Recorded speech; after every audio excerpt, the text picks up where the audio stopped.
Olá a todos do canal Fatos Matemáticos. Nesta videoaula, nós veremos a excentricidade da elipse. É uma grandeza que mede o quanto uma elipse é achatada, tá? Então, ela é definida, a excentricidade, como sendo a razão entre a distância focal, tá? A metade da distância focal pelo semi-eixo maior, ou seja, C sobre A é um número entre 0 e 1 e não importa a posição da elipse. E nós veremos esse assunto agora.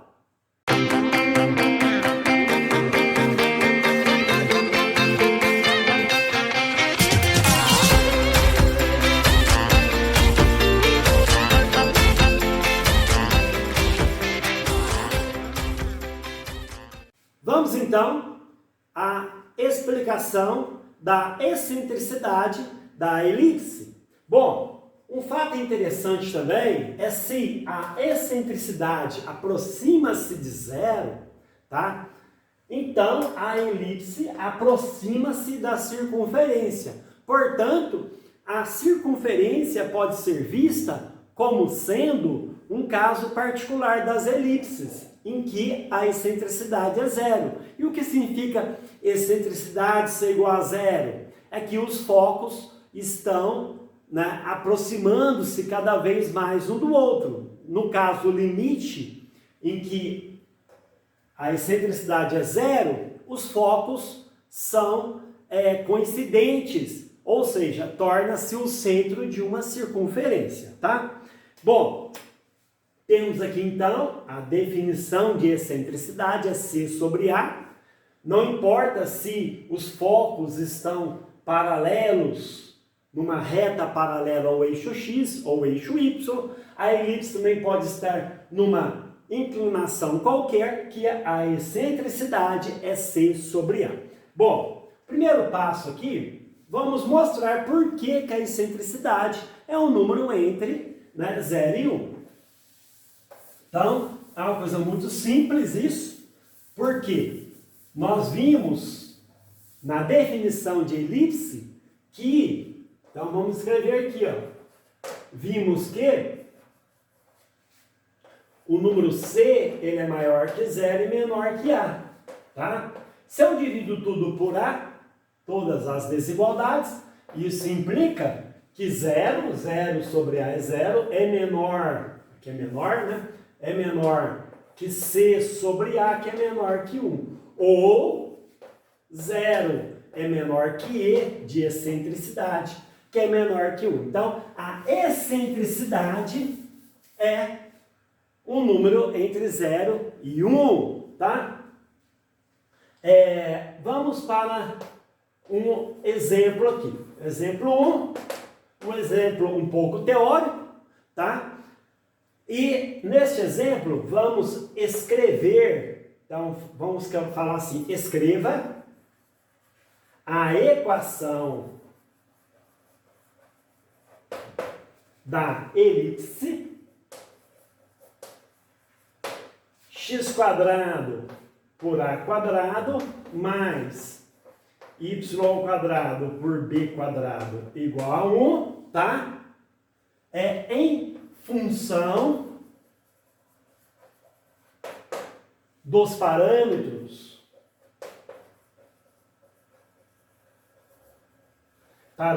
A e E. Então, eu quero escrever a equação dessa elipse usando o semi-eixo maior A e a excentricidade E, tá? É um exercício simples, envolvendo um pouquinho de álgebra, tá? Mas não é nada complicado, tá? Vamos para a resolução. Nessa resolução,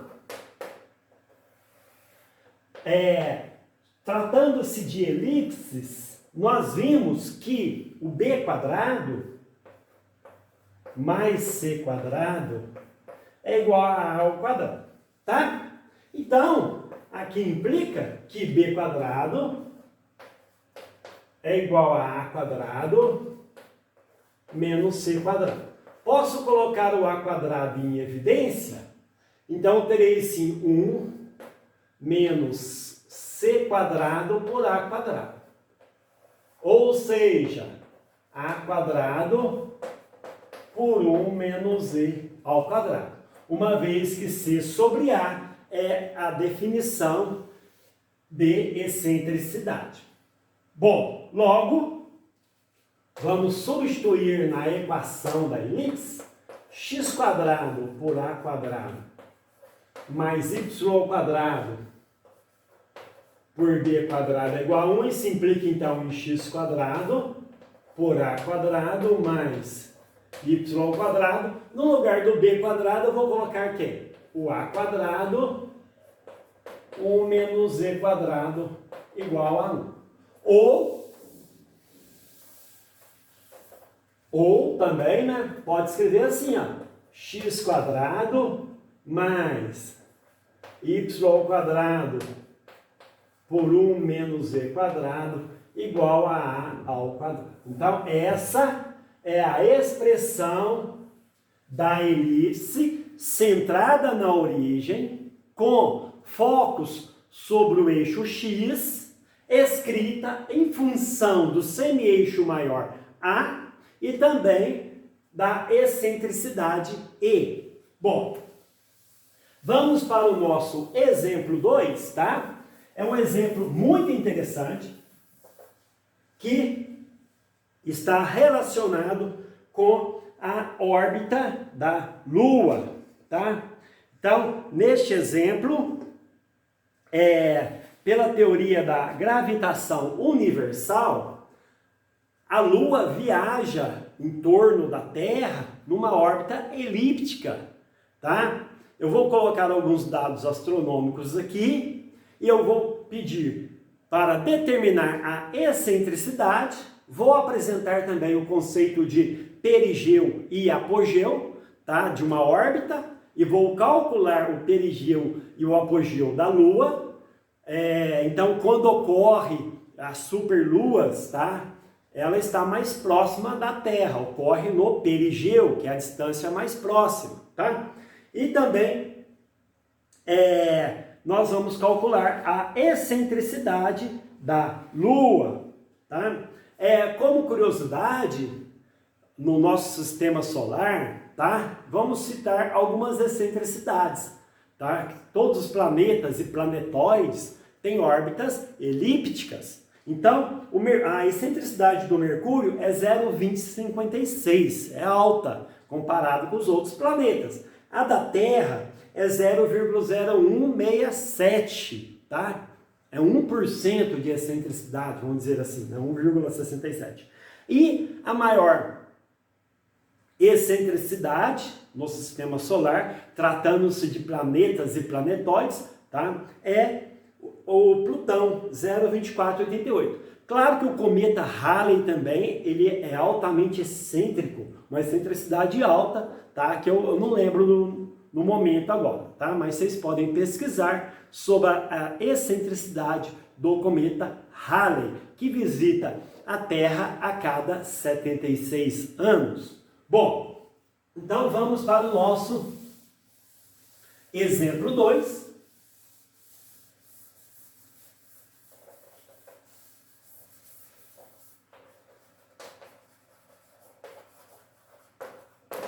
É um exemplo ligado à astronomia. Então vamos lá. Ó, a Lua viaja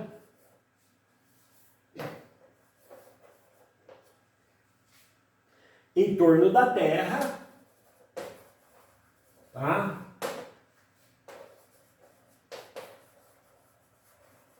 Em uma órbita elíptica.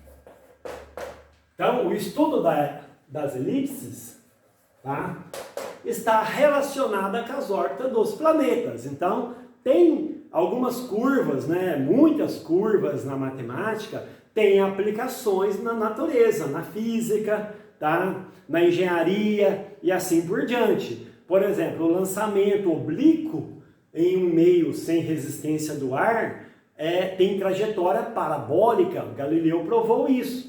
Tá? Nós iremos também estudar aqui no canal sobre a parábola. Bom, então tá aí uma órbita elíptica com a Terra em um dos focos.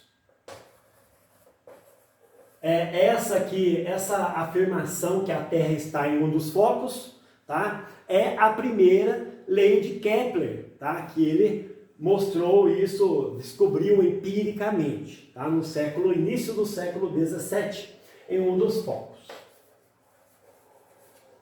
Bom, vou fazer a figura, tá? O eixo maior, então o eixo maior dessa órbita aí da Lua, o eixo maior mede, vamos falar assim, né? Quanto que é o eixo maior? O eixo maior, 768.800 quilômetros. O eixo menor mede 767.640 quilômetros, tá? Então são esses dois dados, o eixo maior e o eixo menor, e a Terra está em um dos focos. Então determine a maior e a menor distância, tá, da Lua à Terra. Então determine a maior distância que a Lua encontra-se da Terra. Eu vou explicar isso de maneira gráfica também, tá? É chamado de apogeu da órbita. Então determine o apogeu, o perigeu, que seria a distância mais próxima que a Lua encontra-se da Terra, tá? E essa distância é do centro da Terra ao centro da Lua, tá? O apogeu, o perigeu, e também quero que calcule a excentricidade, tá, da Lua. Então, tá aí o nosso exemplo, tá? Para ficar claro aqui, nesse caso, tá? Nós vamos então fazer um desenho para explicar melhor essa resolução aqui. Temos o eixo maior. O eixo maior, então, vamos começar a resolução.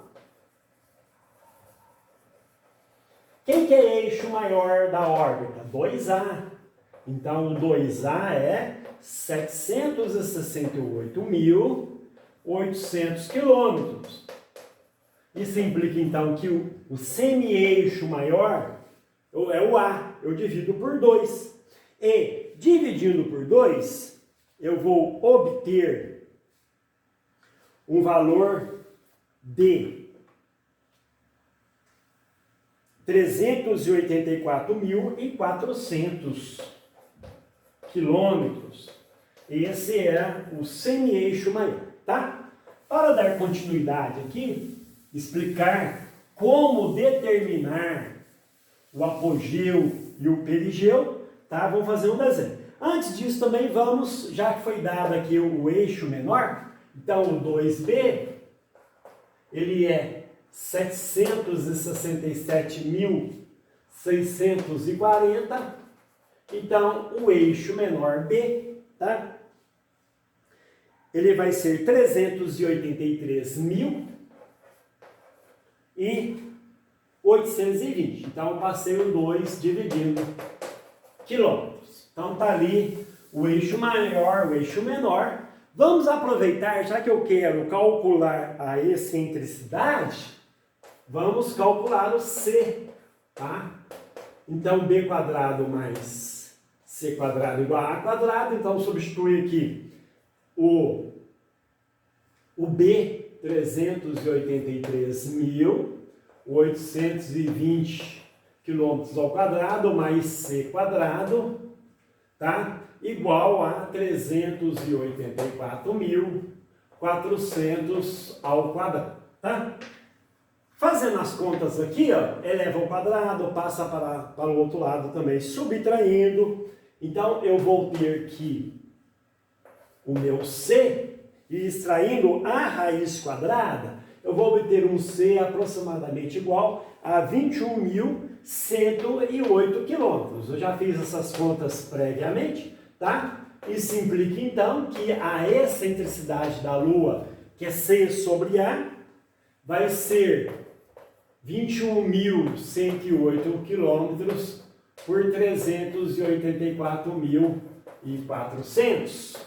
Vamos obter, então, para a excentricidade da Lua,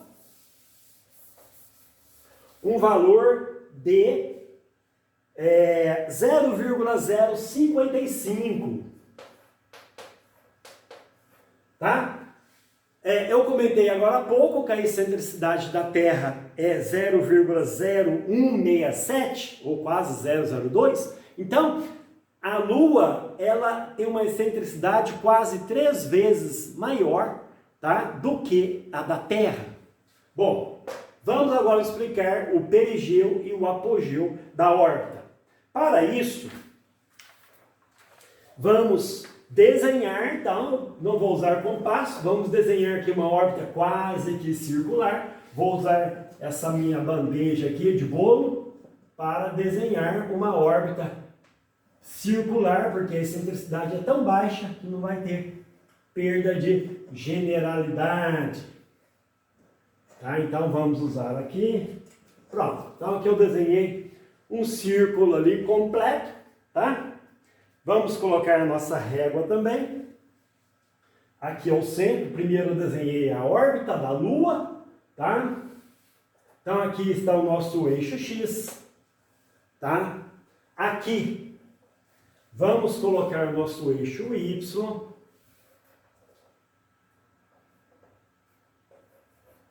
Tá? Vamos colocar os nossos elementos, tá, nessa figura. Uma parte importante, ó, essa distância aqui, no eixo Y, tá? Então, como a excentricidade é muito pequena, eu preferi desenhar uma circunferência, tá? Mas seria uma circunferência achatada. Esse valor é o meu 2B, tá? Então, aqui é o meu 2B. Tá, então tá ali, né? Seria o eixo menor. Bom, o que mais que temos aqui? A Terra está em um dos focos. Então, vou botar um T ali de Terra. O outro foco está aqui, ó, um F2. Tá? O que é mais importante, né? Aqui, essa distância aqui embaixo, ó, é o meu eixo maior, 2A. Tá? E aqui está a Lua na sua órbita, tá? Então, essa distância aqui, uma parte importante. Da Terra, que está em um dos focos, ao F2, essa distância é 2C, tá? Essa distância aqui, ó, da Lua nessa posição à Terra, é o meu perigeu, tá? E essa distância, agora a Lua pode se encontrar aqui também, vamos chamar de L'. E agora, essa distância aqui da Terra até a Lua aqui, ó, nessa posição, é o apogeu. É a distância mais longe que a Lua está da Terra. E aqui é a distância mais próxima, tá? Que é o nosso perigeu. E aqui é o apogeu. Bom, então, primeira coisa que nós observamos, que se eu somar a distância do perigeu, tá aqui, da Lua-Terra, mais do apogeu Terra a Lua aqui, então vamos escrever esse sistema aqui, ó. Perigeu mais apogeu é o eixo maior 2A. Tá aqui, tá? E o que mais também que podemos falar? Podemos falar que o perigeu, P mais 2C, tá? Então estamos aqui, ó. Perigeu. A outra parte importante, ó. Do foco 2 a L' também é o perigeu. Então, podemos escrever assim, ó, perigeu mais 2C mais perigeu também é igual a 2A, tá? Então temos esse sistema aqui. Eu quero achar o P e achar o A. Então eu tenho que P mais A. Aqui eu já acho. Aqui eu tenho assim, P mais A igual a 2A minúsculo, né? E eu tenho que 2P perigeu, mais 2C igual a 2A. Então, se eu divido tudo por 2 aqui nessa equação, eu tenho que perigeu mais C é igual a A. O que implica, então, que a distância, que o perigeu é A menos C. Ó, então, está aqui a fórmula para calcular o perigeu. E se eu substituo na primeira equação do nosso sistema aqui, é o que vamos fazer agora, tá? Então, eu tenho assim que A menos C, que é o perigeu, mais o apogeu, é igual a 2A, tá? Então, isso implica que o nosso apogeu vai ser A, passa-se A para cá, subtraindo A mais C. Então, tá aí. O perigeu da órbita de qualquer planeta é A mais C, e o perigeu é A menos C, e o apogeu é A mais C. Podemos escrever em termos de excentricidade também, basta colocar o A em evidência, tá? Usando esses dados aí, substituindo aqui, então logo, eu deixo para vocês fazerem as contas, que o perigeu aqui vai ser A menos C, eu já fiz as contas aqui, e vamos ter um perigeu de 363.292 quilômetros. E um apogeu, tá? Substituindo aqui também o A mais C, tá? O A já calculamos, o C já calculamos, vai ter 405.508 quilômetros. Tá? Então está aqui apogeu e perigeu da Lua, são as distâncias mínimas, tá? E a distância máxima que a Lua encontra-se do centro da Terra. E a sua excentricidade é 0,055. Está aí então mais uma aula sobre elipses aqui no canal Fatos Matemáticos. Convido a todos a inscrever no canal e acionar o sininho de notificações para receber todas as novidades.